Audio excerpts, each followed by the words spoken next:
Bueno, Segunda de Reyes, capítulo 18. Si recordáis bien, hemos visto durante la semana pasada y la anterior, vimos al buen rey Ezequías y vimos que el rey Ezequías afortunadamente no siguió los pasos de su padre Acán, y sí siguió los pasos de su antecesor, en este caso del rey David.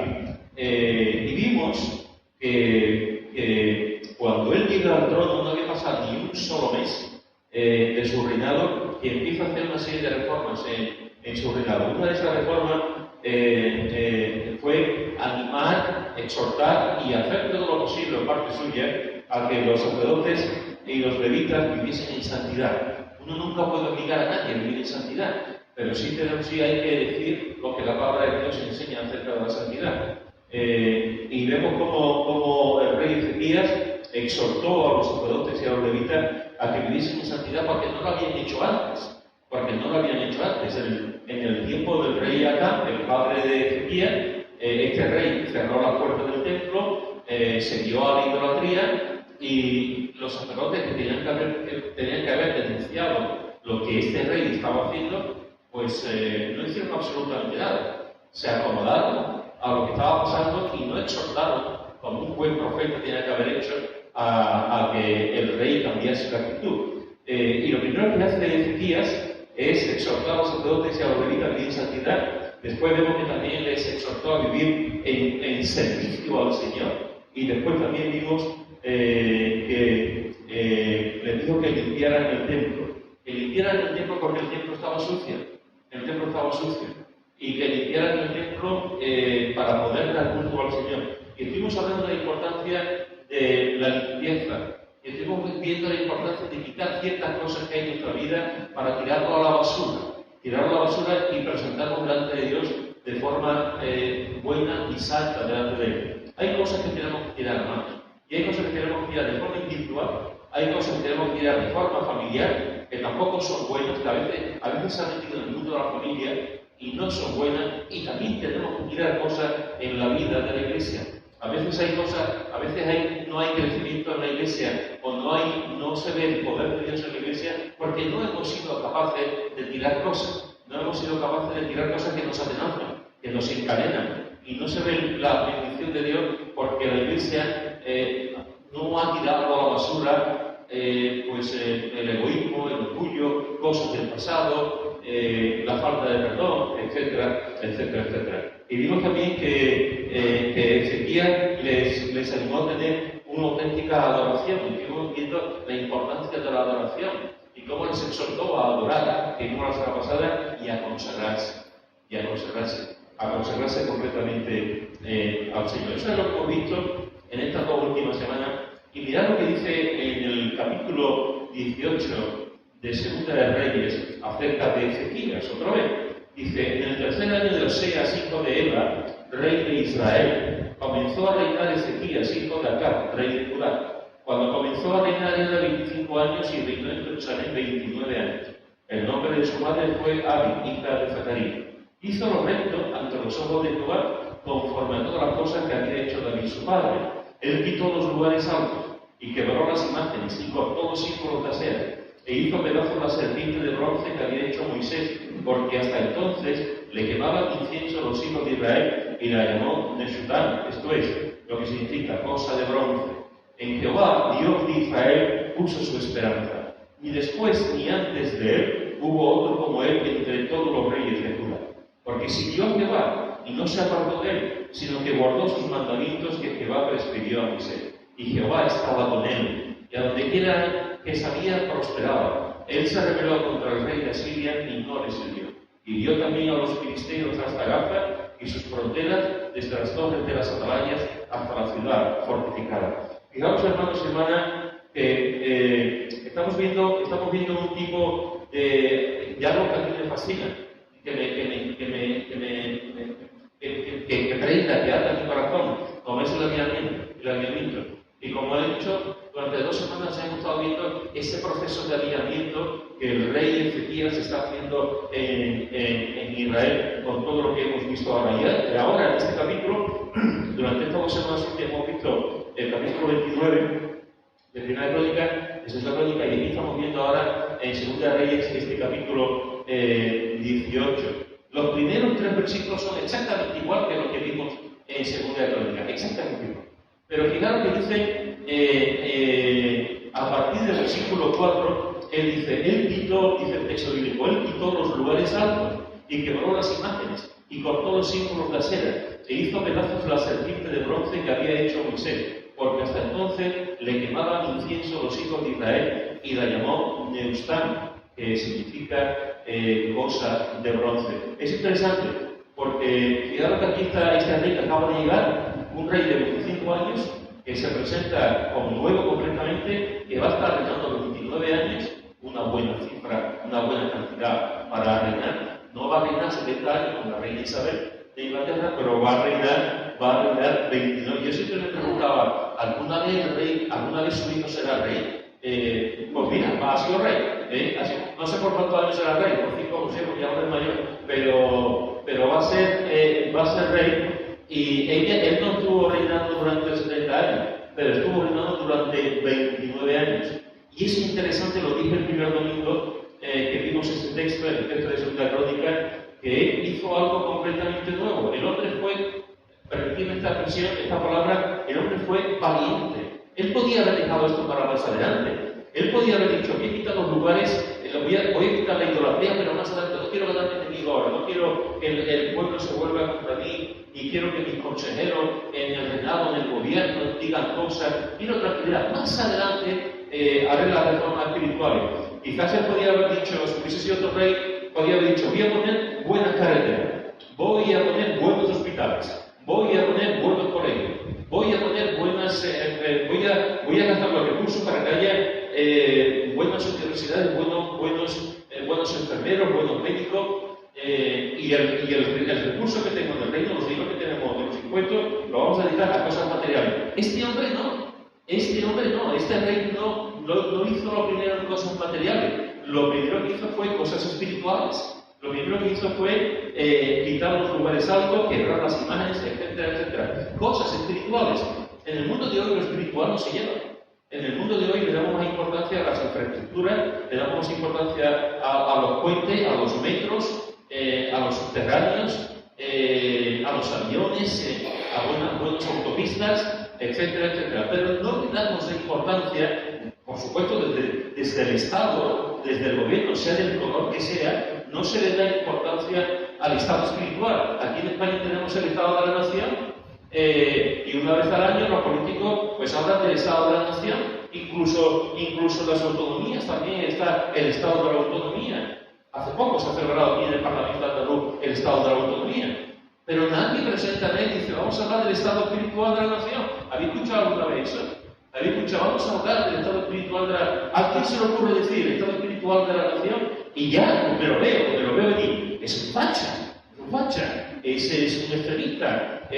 La religión es para lo particular, es para el individuo, no puede entrar en lo público. Me veo los periódicos mofándose, burlándose de esa persona que ha dicho que vamos a ver el Estado de la Nación. Pero no sería malo, yo lo vería por televisión, lo escucharía por la radio, no sería malo analizar el Estado de la Nación. ¿Cómo está España? ¿Cuáles son las inquietudes de los españoles? ¿Cómo están los jóvenes? ¿Los jóvenes creen en Jesús? ¿Los jóvenes tienen una cierta espiritualidad? ¿Cómo están los matrimonios? ¿Cómo está el estado de divorcio? ¿Cuántos abortos tenemos en España? ¿Cómo está la vejez? ¿Cuidamos a nuestros viejos o los dejamos a un lado? ¿Qué calidad tienen los enfermos?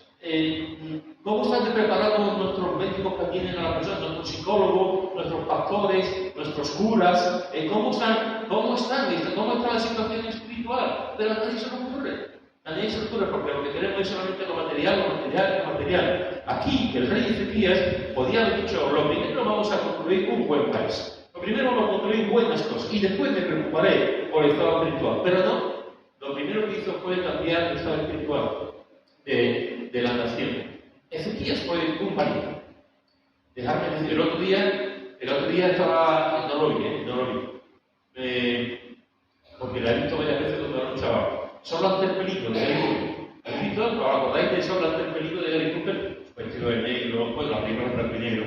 Y se ha casado el hombre y ahora resulta que unos forajitos que han metido en la cárcel, pues salen de la cárcel y van allí para intentar matarlo. Y él cree que el pueblo le va a ayudar, el pueblo está metido en su casa y se encuentra solo frente al peligro, como es la producción aquí en España, no sé cómo será en Estados Unidos, solo ante el peligro. A veces, hermano, me da la impresión de que Ezequías estuvo ahí solo, pero estuvo. Ezequías fue un hombre valiente, como Danny Cooper en la película, no tuvo remedio que enfrentarse a los forajidos, a la gente, a los delincuentes que venían a matar. Fue un hombre valiente. Y una de las cosas que tenemos que tener en cuenta es que la valentía es una capacidad que Dios nos ha dado para hacer frente al miedo. El miedo no lo podemos controlar, pero sí podemos controlar el grado de temor que se puede introducir en nosotros.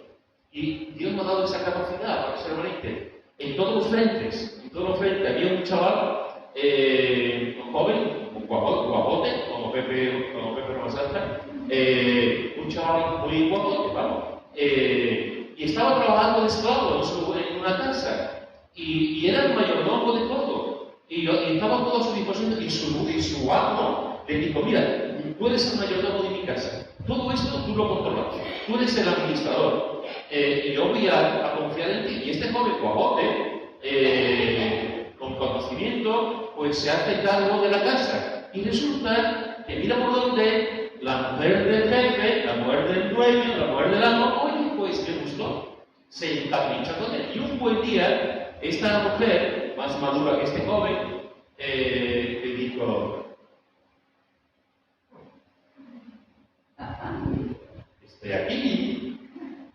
Bueno, yo no sé si fue así, pero bueno, estoy aquí. Y este joven, claro, un jovenzuelo, la flor de la vida, con todo su cuerpo alterado, enseguida se fue con ella. ¡Wow! ¡Qué ventana más abierta! ¡Qué puerta! ¡Uy! ¡Qué bien me lo voy a pasar con otra mujer! Y además, mi jefe no se va a dar cuenta. ¡Bien! Y viene al angelito porque quería aprovechar esta situación. Y dijo: me voy contigo, venga, vámonos. Este joven no hizo eso. Este joven dijo: no, yo no puedo tener relaciones contigo, yo no puedo ir a hablar contigo, porque tu esposo es el que me ha puesto a ti con confianza, y además yo no puedo hacer esto a Dios, yo creo en Dios, y esto es hacer algo que a Dios no le gusta. Este hombre, José, fue un hombre, permitidme, un hombre valiente, un hombre extremadamente valiente, porque lo normal, cuando una persona tiene miedo y dice: oye, esta es la mujer del jefe, que esta mujer tiene mucho dinero, esta mujer tiene mucho, y yo me puedo aprovechar de eso. Eso sería lo normal, pero no fue lo que hizo, porque tenía temor de Dios y además era un hombre legal. Tenía temor, cosa que la mujer no era eso, pero él sí tenía lealtad a su marido y confianza y fe en el Señor como para cometer ese tipo de pecado. Y fue valiente. ¿Sabéis, hermanos y hermanas? Hay ciertas cosas que el mundo atrae, hay ciertas cosas que el mundo nos da, hay ciertas cosas que a los jóvenes y a los no tan jóvenes, a cualquiera, da el mundo, ofrece sus cosas, ofrece el silbido de la serpiente. Y cuando el mundo ofrece el silbido de la serpiente, las personas nos quedamos hipnotizados, nos quedamos ante ese silbido y nos dicen: ven para acá, y nos ofrece cosas. Y hay que ser muy valiente para decir: no. José fue muy valiente ante la tentación. Hay que ser muy valiente para decir no a una mujer mayor, con su belleza y con sus tratos y con su dinero. Hay que ser muy valiente para ser honrado delante de Dios y honrado también delante de la persona de su jefe, que era el marido de ella. José fue un hombre valiente ante la tentación. ¿Recordáis aquel otro chaval joven? También había otro chaval muy guapito, que también dice la escritura que era muy guapito, como JJ también. Un chaval, pues no sé si era tan alto como JJ, pero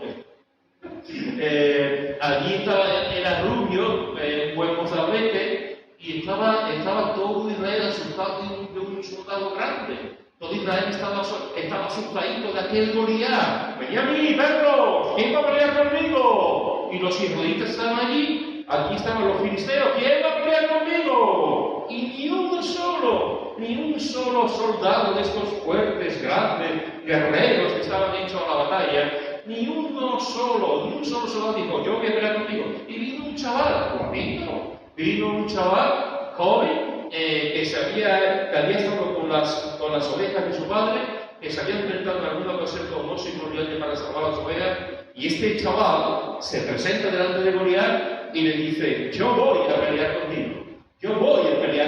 Y Goliat se queda mirando, y Goliat dice, este perro va a pelear conmigo, ¿no tenéis a alguien más fuerte, no tenéis a alguien más, pero no había nadie con más valor que él, no había nadie más preparado que él, no había nadie con más celo de Dios que David.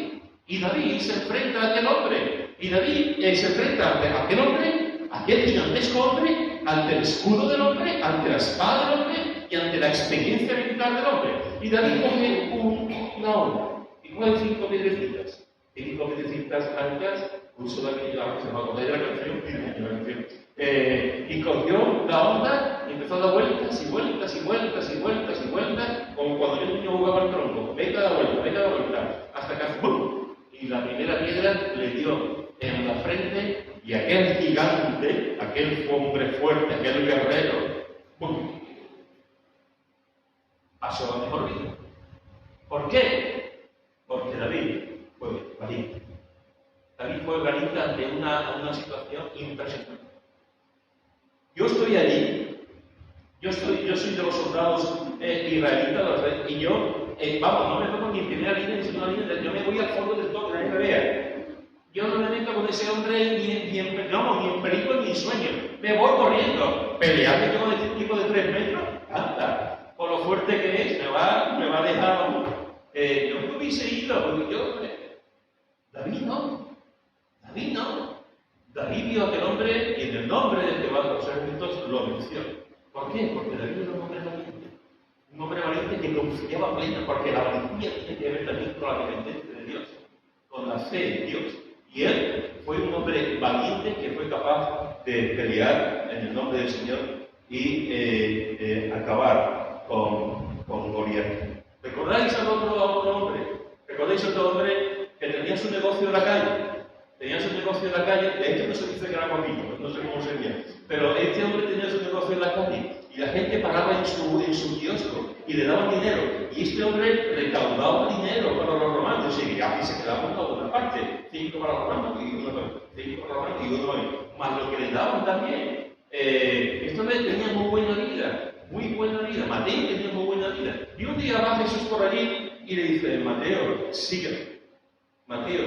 Y Mateo se levantó, dejó su kiosco, cerró sus libros, recogió el dinero y se fue detrás de Jesús. Fue un hombre valiente porque tenía un destino seguro y estaba acomodado y tenía un trabajo seguro. ¿Quién deja su trabajo seguro? Pablo, deja tu trabajo y vente a la aventura, ponte por aquí. Ponte chocolate blanco y chocolate negro, ponte o pide. ¿Quién deja su trabajo? ¿Quién deja que Francisco deja su trabajo y ponte a vivir por fe? ¿Quién deja su trabajo? Nadie, porque el trabajo es un recurso que Dios nos ha dado. Y si tenemos un buen trabajo y podemos alimentarnos y alimentar a nuestra familia con el trabajo, ¿cómo vamos a dejarlo si es nuestra fuente de riqueza en ese sentido? Mateo vivía bien, no igual que Zaqueo, pero vivía bien Mateo. Muy bien. Y Jesús pasa por allí y le dice, Mateo, sigue. Y Mateo va al buen hombre, deja todo y sigue a Jesús. Fue valiente ante la demanda de Jesús. Sígueme. No todo el mundo es valiente para seguir a Jesús. No todo el mundo es capaz de dejar su trabajo. No todo el mundo es capaz de dejar sus estudios. No todo el mundo es capaz de dejar el lugar de confort que tiene, el lugar de comodidad que tiene. No todo el mundo es valiente para irse a otro país a servir al Señor. No todo el mundo es valiente para que el Señor venga aquí y sirve, úsame a mí. No todo el mundo es valiente para tomar decisiones para que el Señor Jesús. No todo el mundo es capaz de dejar algo que es bueno para seguir a alguien que no sabes cómo vas a terminar. Lo que sí sabes es que lo amas, por eso decides. Pero no sabes cuánto vas a cobrar, no sabes ni siquiera cuándo vas a cobrar, no sabes lo que va, el nivel de pobreza que puedes tener. Pero es una aventura apasionante. una aventura apasionante de estar sirviendo al Señor. Así que fijaros que José fue un hombre valiente que le dijo no a la tentación, que David fue un hombre valiente que fue capaz de luchar contra Goliat, y que Mateo fue un hombre valiente que fue capaz de dejarlo todo, dejar su trabajo por seguir a Jesús. Y Ezequías fue un rey valiente. Fijaros que quitó los lugares altos donde la gente iba a adorar a otros dioses. Dice que también le quitó la idolatría. Y es interesante porque entre esos ídolos estaba la serpiente de bronce, que había sido usada por Moisés en el desierto. ¿Por qué la gente estaba adorando, estaban levantando incienso a esta serpiente? Era una serpiente, era un símbolo de lo que había ocurrido. Aquel día multitud de personas en el desierto fueron salvadas de las serpientes por levantar esta serpiente de bronce. Y el viernes pasado, en el estudio bíblico sobre adoración, estuvimos viendo que el ser humano es capaz de adorar hasta lo más santo. El ser humano es capaz de adorar. Estoy leyendo ahora el libro de Judas. Y en el libro de Judas es un libro apasionante. Una cosa que siempre me ha llamado la atención de Judas es que el arcángel Miguel el arcángel Miguel estuvo luchando contra el cuerpo, no se encontraba el cuerpo contra el diablo, por el cuerpo de Moisés. Estaba luchando contra el diablo y no se encuentra el cuerpo de Moisés. Estaba luchando, dice, lucha por el cuerpo de Moisés, si Moisés ya había muerto. Nadie sabe dónde está el cuerpo de Moisés, hay muchas teorías, pero nadie sabe dónde está el cuerpo de Moisés. Algunos dicen que está en mi casa enterrado, pero yo aseguro que no, que Moisés en mi casa no está enterrado. ¿Dónde está el cuerpo de Moisés? Pues el texto bíblico ahí en Judas nos dice que un arcángel estuvo luchando contra el diablo por el cuerpo. ¿Qué interés podía tener el diablo en el cuerpo de Moisés? ¿Qué interés? Pues este interés, la adoración. El ser humano es capaz de adorar lo más santo, y en vez de adorar a aquel que lo ha provisto, en vez de adorar al Dios santo que lo ha creado, somos capaces de adorar esta cosa que Dios ha hecho. Esta serpiente fue buena, claro que fue buena, salvó a mucha gente, pero el pueblo enseguida empezó a adorar la serpiente. Empezó a adorar, a levantar incienso, en vez de adorar al Señor, adoraron a la serpiente. ¿Os acordáis del episodio donde Moisés baja del monte Sinaí y estaban todos los israelitas, una parte de los israelitas? Moisés está en la presencia de Dios.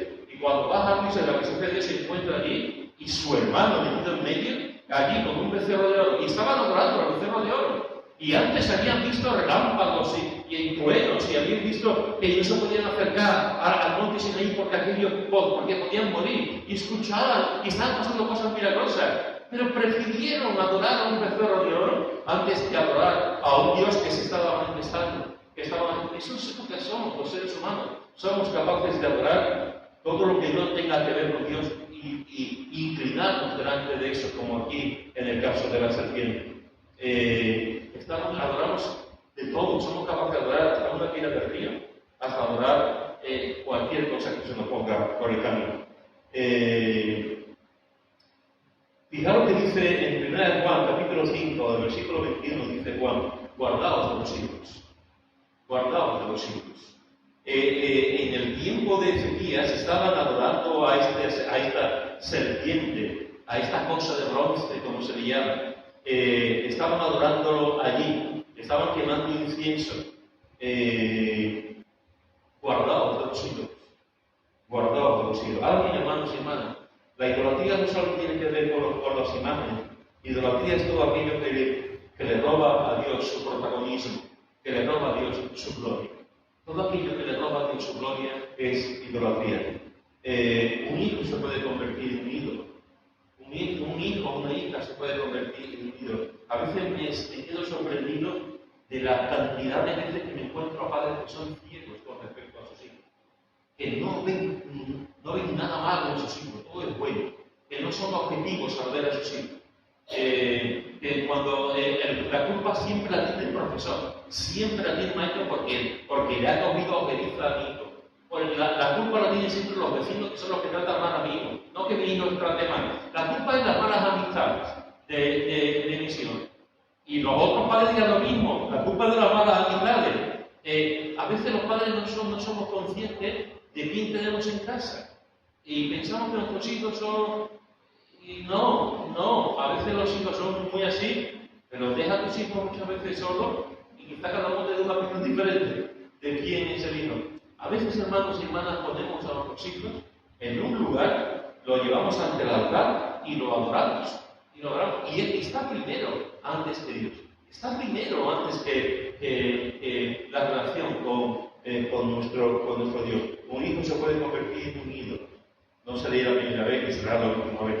El dinero se puede convertir en un ídolo. Claro, nosotros no, ¿verdad? Nosotros somos de la clase media, nos vamos tirando para abajo. Bueno, me lo pillaron, está para arriba. Pero los demás podemos decir, bueno, yo no tengo dinero. Incluso con poco dinero podemos adorar al dinero. Podemos estar ahí con dinero, guardando el dinero, no haciendo las cosas para el Señor, no siendo generosos en la ofrenda, no ayudando a nuestro prójimo, etcétera, etcétera, etcétera.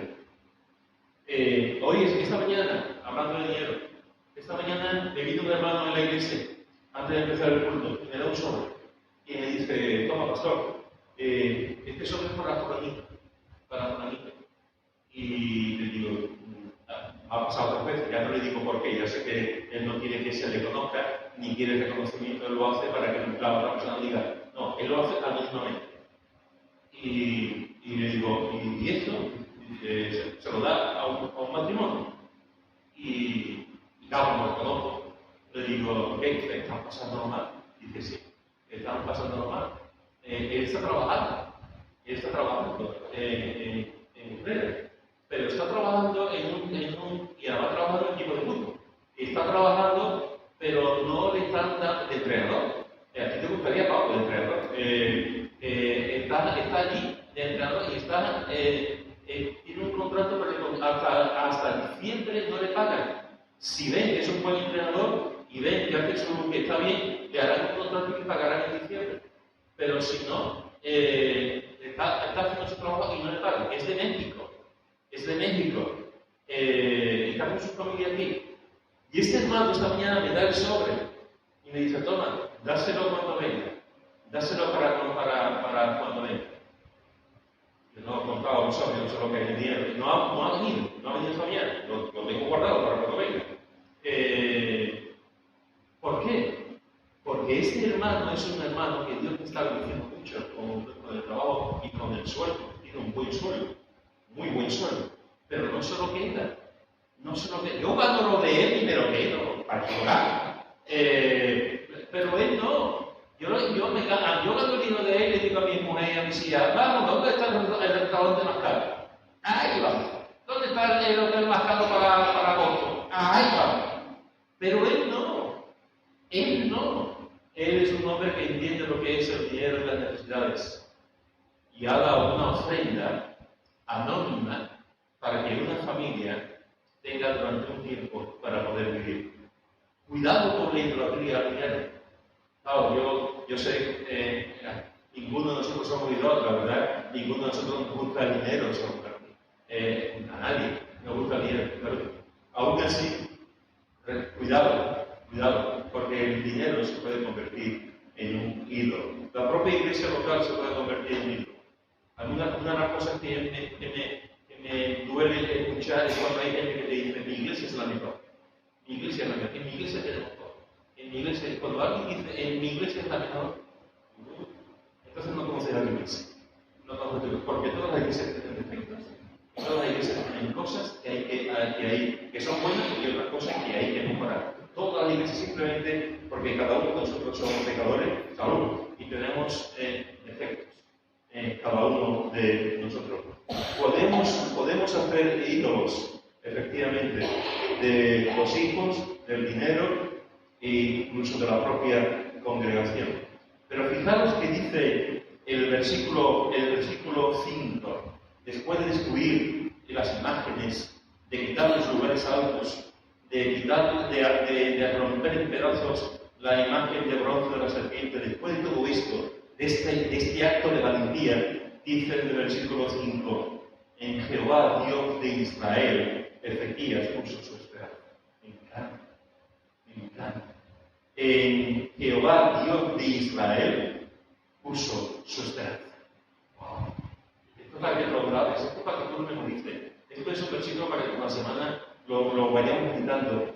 En Jehová, Dios de Israel, puso su esperanza. No puso su esperanza en el ejército, no puso su esperanza en el dinero, no puso su esperanza en el poder que él tenía, no puso su esperanza en la sabiduría humana. Él puso su esperanza en Dios, en el Dios de Israel puso su esperanza. Había un hombre en la Segunda Guerra Mundial, Víctor Frank, quizás alguno hayáis escuchado acerca de él. Víctor Frank era psicólogo judío, nacido en Viena, en Austria. Y en la Segunda Guerra Mundial, los nazis lo cogieron y lo metieron en un campo de internamiento. Y este hombre, en el tiempo que siguió viviendo en el campo de concentración nazi, estudió, que después lo publicó, vio que las personas que estaban en el campo de concentración, que se deprimían, que habían dejado las ganas de luchar, que creían que nunca iba a salir del campo de concentración, eran los primeros en morir y muchos de ellos se suicidaban. Se suicidaban porque pensaban que siempre iban a estar ahí, en el campo de concentración, y que nunca iban a salir. Y después él estudió a otro grupo de personas que estaban en el campo de concentración, que eran los que nunca se rendían, los que siempre estaban ahí, los que se iban para adelante, los que se levantaban con buen ánimo, y los que pensaban que un día vendría el ejército aliado y los libraría del campo de concentración, que habría un día que serían librados de allí. Y este grupo de personas, él decía que eran los que más vivían y los que sobrevivieron al campo de concentración. Y todo fue por una palabra que lo está diciendo aquí la palabra de Dios. En Jehová, Dios de Israel, puso su esperanza. Estas personas que estaban en el campo de concentración, unos no tenían esperanza de que iban a salir y los otros tenían esperanza de que iban a salir. Eso fue lo que marcó sus vidas. Muchos murieron porque no tenían esperanza y otros vivieron porque tenían esperanza de que iban un día a salir de ese campo nazi de concentración. La esperanza nos da alas. Y no es un anuncio de Red Bull, no. La esperanza nos da alas, la esperanza nos anima, la esperanza nos lleva desde el valle hasta la montaña, hasta arriba. Y cuando tú ves la montaña y dices, no puedo más. Y sigue, porque lo que te anima, lo que tú ves es, quiero llegar hasta la cumbre. He mirado hacia atrás, he empezado ahí, pero tengo que llegar a la cumbre y tengo la esperanza, no importa el viento, no importa las piedras que me puedo encontrar, no importa, yo quiero llegar a la cumbre, es mi esperanza. Y hasta que llega a la cumbre, la esperanza nos moviliza. La esperanza nos da un poder tremendo que no somos capaces ni siquiera de entender. La esperanza siempre viene de Dios. Y aquí, este buen rey puso en Dios su esperanza. ¿En quién estás poniendo tu esperanza? ¿En quién o en qué estás poniendo tu esperanza? Porque debemos de poner nuestra esperanza, y la Escritura nos lo dice claramente, es en Cristo nuestra esperanza. Cristo es nuestra esperanza. Yo creo que es la única esperanza que realmente es la más válida, más importante. Tenemos esperanza, yo tengo esperanza de que los creyentes que están viviendo en la carne un día cambien, vivan santificados y sean espirituales. Yo tengo esperanza de que los hijos que un día están abandonados, se han apartado del Señor, que un día vuelvan a los caminos del Señor. Yo tengo esperanza de que una iglesia que ahora no está llena, el día de mañana esté completamente llena. Yo tengo esperanza que estoy cobrando un poco mi trabajo, pero tengo esperanza de que el día de mañana mi jefe me suba el sueldo. Yo tengo esperanza de que un día voy a entrar en el hospital Curroba y voy a ser la médica, la enfermera de todo el mundo allí, y la más importante. Yo tengo esperanza de que el grupo de jóvenes sean 1500 jóvenes aquí. Yo tengo esperanza de tantas cosas, y tengo esperanza en Cristo. En Cristo. Tengo esperanza de que JJ sea el policía más popular de España. lo entrevisten en todas partes, y detenga muchos maleantes y mucha gente mala. Esperanza. Ezequías puso su esperanza en Dios. Él vio que aquello era muy difícil, hacer que todas las cosas funcionasen bien, que hubiese ese avivamiento espiritual, que era muy complicado, pero puso en Dios su esperanza. Pero vuelvo a preguntar, ¿en quién estás poniendo tu esperanza? ¿En qué estás poniendo tu esperanza?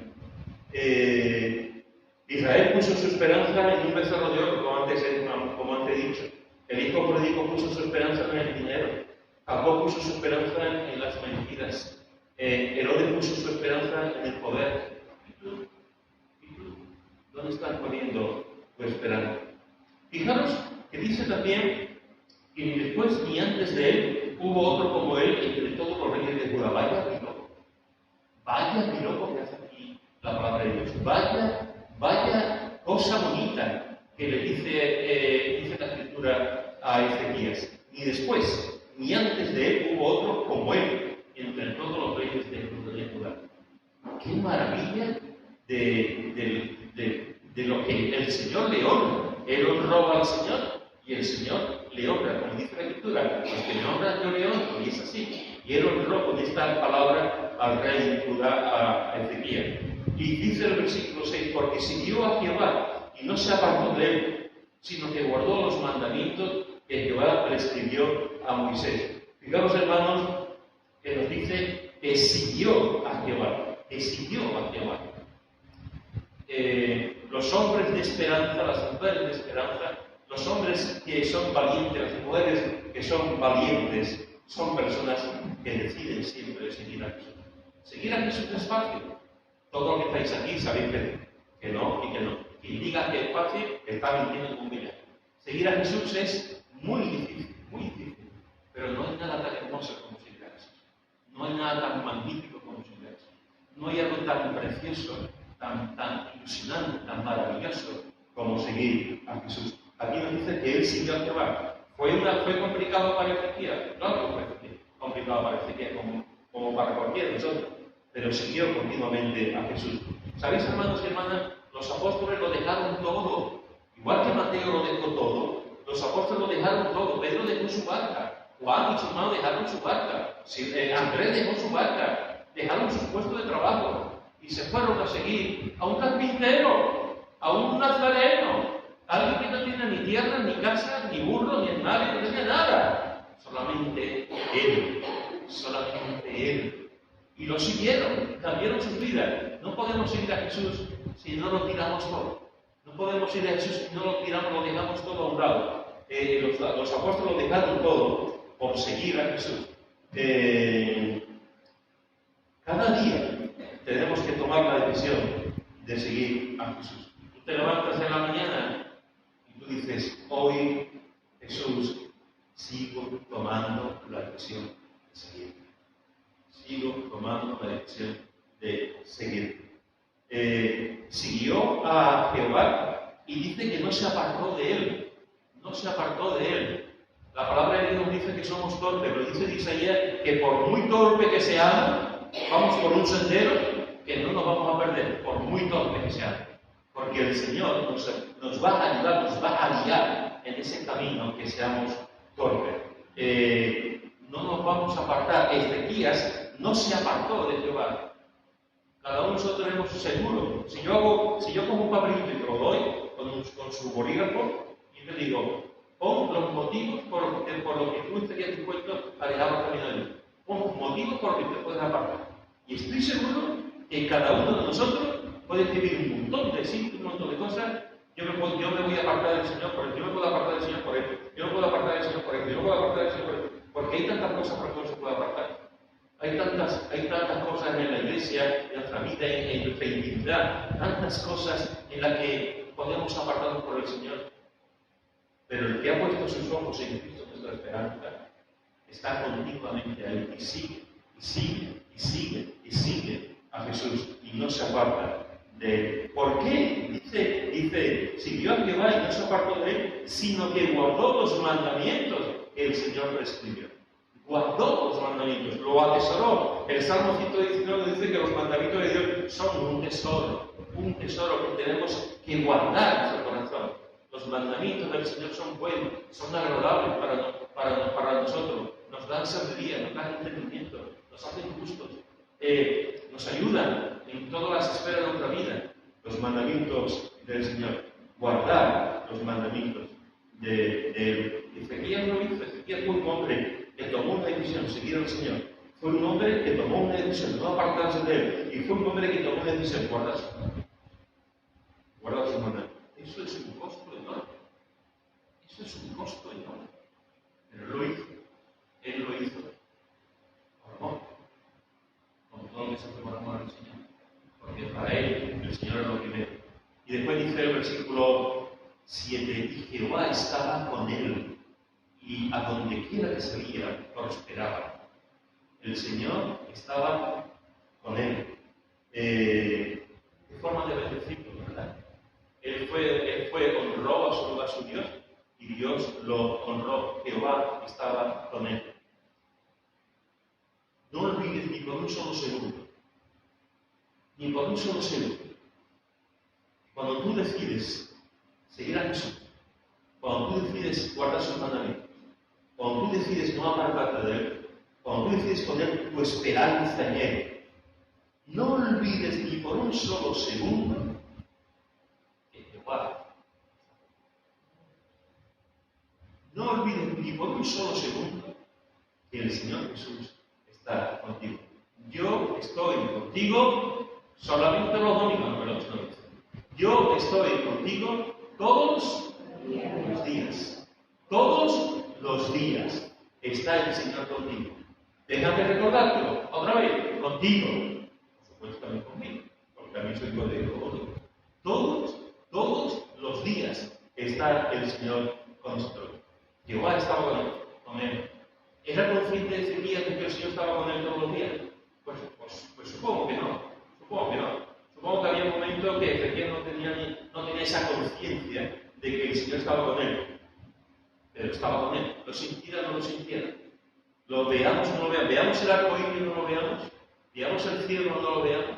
Veamos las nubes blancas o no la veamos. Veamos la belleza del mar o no la veamos. Veamos la cumbre de la montaña como dije antes o no la veamos. La presencia de Dios siempre está contigo. Nunca le deja. Seamos conscientes o no seamos conscientes de ello. Siempre está con nosotros. Y Jehová estaba con este rey que fue valiente y que fue capaz de crear no él, el Señor, pero sí de intentar cumplir su aviamiento allí. Y el Señor lo bendijo. Y a donde quiera que salía, el Señor le prosperaba. Y a donde quiera que salía, el Señor le prosperaba, porque había puesto en Dios su esperanza. Había puesto en Dios su esperanza. Y el Señor lo bendijo. Hermanos y hermanas, esta tarde he procurado decir, por la palabra de Dios, que tenemos que desear un cambiamiento, como hemos visto en las 2 semanas anteriores. Que tenemos que intentar ser como reyes. Que tenemos que decir al Señor, Señor, aviva a tu pueblo. Aviva a tu pueblo. Aviva a tu pueblo. Señor, ¿qué estamos haciendo mal? ¿Qué estamos haciendo para vivir en la carnalidad? ¿O vivir sin fuego del alma? ¿O viviendo una vida de costumbre o de legalismo? ¿Qué estamos haciendo, Señor? Y tendríamos que tener el mismo sentido que tenía el rey Ezequiel. Señor, aquí estamos. Tenemos que ser valientes ante el Señor y ser capaces de decir no a las tentaciones, decir no ante ciertas cosas que vienen en nuestra vida, ser un guerrero de Dios delante de la gente, ser valientes en el sentido de la palabra. Tenemos que quitar los lugares altos, tenemos que quebrar las imágenes. Tenemos que cortar los símbolos de acera. ¿Tú estás quitando tus ídolos? ¿Estás quitando tus ídolos? ¿Estás rompiendo tus ídolos? ¿Estás dejando atrás tus ídolos? ¿Estás haciendo como Hernán Cortés y otros conquistadores que cuando llegaban al nuevo mundo, quemaban sus naves, cargan ahí, etc.?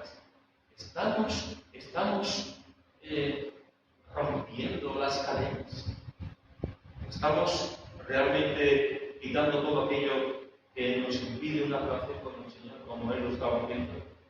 Ezequías fue un rey que puso en Dios su esperanza. Pon tu esperanza, no pongas en mí, no pongas en espectacular, no pongas en nadie, pon tu esperanza en Cristo. Sigue, como Él lo hizo.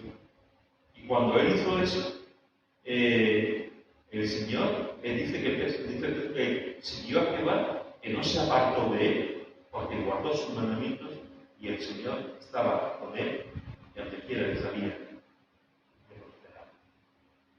Hermanos y hermanas, anhelemos un movimiento de nuestra vida.